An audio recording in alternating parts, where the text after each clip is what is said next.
Under आपण मैंने अनेक गुड़िए रेसिपी खाई किंतु ए अंडा तरकारी एक नुआ प्रकार तेज मु विजयलक्ष्मी आपण मानक स्वागत जनावि मो चैनल को। तेज चलतु यार प्रस्तुति स्टार्ट करवा।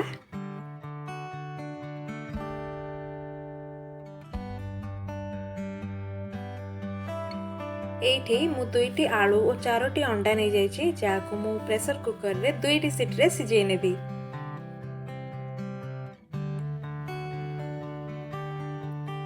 एठी अंडा सिझिबा भितर चलतु देखि नबा मसला प्रस्तुति पई सब सामग्री। देखंतु एठी मु 2टा प्याज को स्लाइस करके नहीं जाइए, 7 ରୁ 8टी रसुण कोला, आधा इंच अदा, 2टी सुखिला लंका और 2टी टमाटो को काटिकी नहीं जाइए।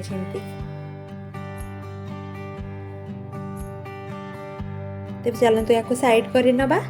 आउ आम सिझा अंडार चोपा छड़ेकी मुझे नहीं जाइए। देखंतु याकू एबे मु चारिपटरू एभला लंबा लंबा करी कट करी नेबी, जहा फल कि अंडा को भाजिला समय रे जमा एटा फुटिबनी, तरकारी मसला मध्य आ भीतर को जाई परिबो। एठी मोर सब अंडा रेडी हो जाइए। तो चलतु कड़े नहीं जिबा आ सेथिरे 3 टेबलस्पून सोरिष तेल पकई नबा।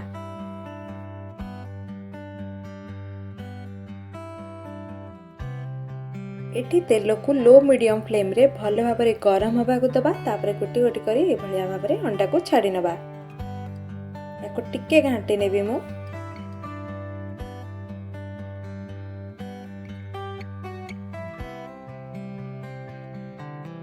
गोल्डन ब्राउन हवा पर्यंत याको आमे भल भाव में भाजी नबा।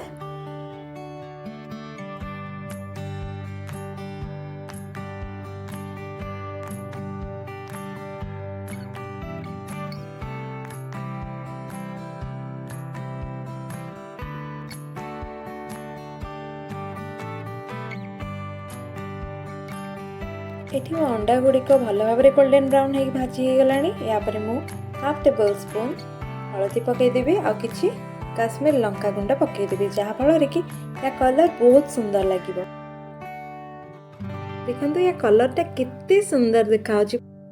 सेइथिपई अंडा भजा समय रे हलदी आ काश्मीर लंका पकेइबा स्किप करिवे नहीं।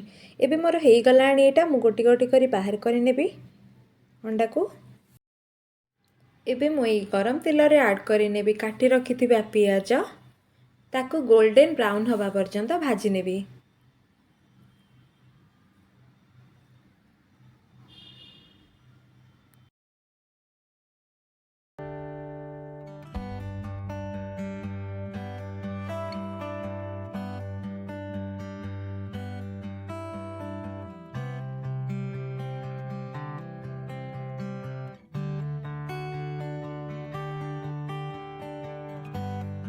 एठी प्याज ऑलमोस्ट गोल्डन हे गलानी। या परे मु काटी रखिथिबा टमाटो को ऐड करि नेबी।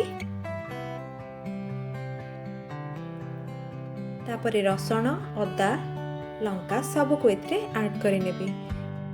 एबे मु गोटा धनिया को किछि एठी ऐड करि नउची ओ ताको भल भाबरे मिसई नेबी। एथिरे मु टिके लूण दे देबी आउ लिड कवर कर देबी, जहा फल कि एटा टिके मसलाटा सिझिबा पई हेल्प हबो।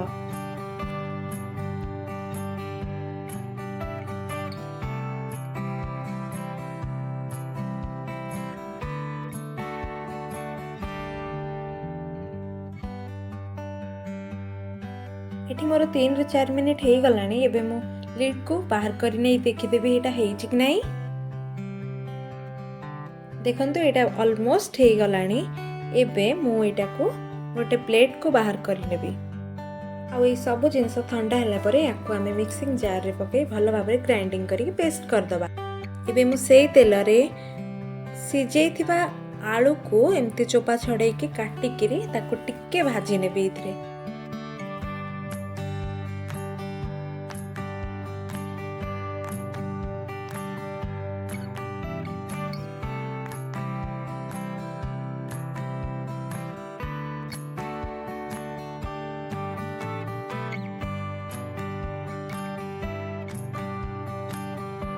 एटा बे हे गलानी। याको मबे बाहर कर नेबी।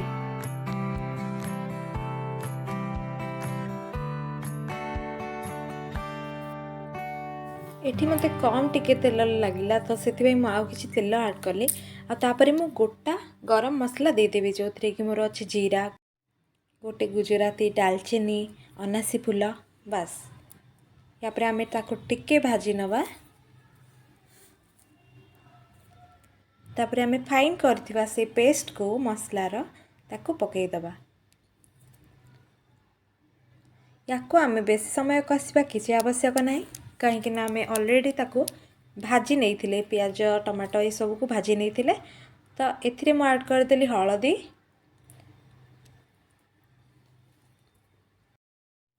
तापर एथिरे मु ऐड करदेवी जीरा गुंड स्वाद अनुसार लुण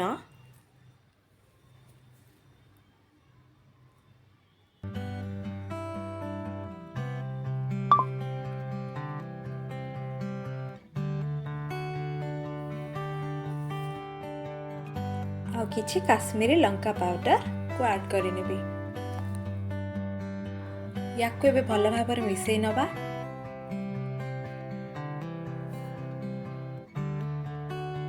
एटी मते टिके काश्मीरी लंका कम लागिला तो मु आउ टिके पकाइली एथिरे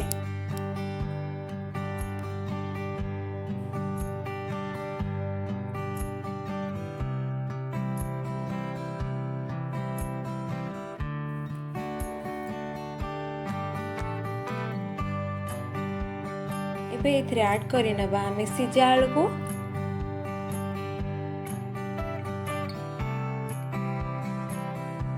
टिके मिसई दे सारा परे आमे लीड को अल्प समय पे कवर कर दबा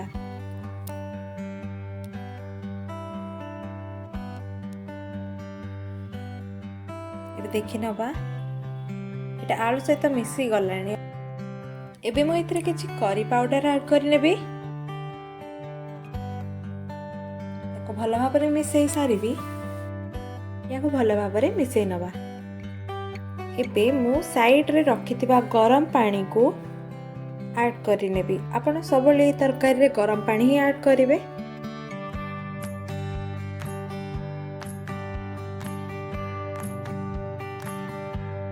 याको एमती भल भाव मिसई नबा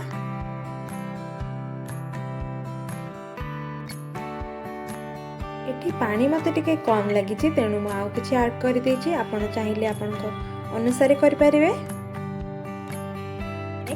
नेक्स्ट स्टेप आमे ए अंडा को से तरकारी झोल रे छाड़ी नवा भल भाव रे मिसई नवा आउ लीड को कवर करि नवा तब टिके फुटिबा पय आमे छाड़ी देबा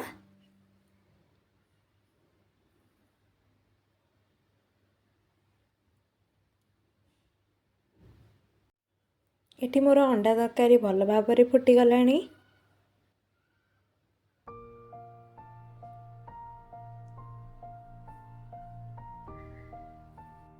एबे या ऊपर किछि कस्तूरी मेथी ऐड करनबा एको मिसई नबा भल भाव रे एटा मोर रेडी हे जाईछि देखंतु ए अंडा तरकारी केते टेस्टी देखा जाउछि आपण समस्ते ए तरकारी को निश्चय गोटे थर ट्राई करके देखिए वीडियोटी भल लगी निश्चित भाव में लाइक शेयर सब्सक्राइब करने को भूलिए। धन्यवाद।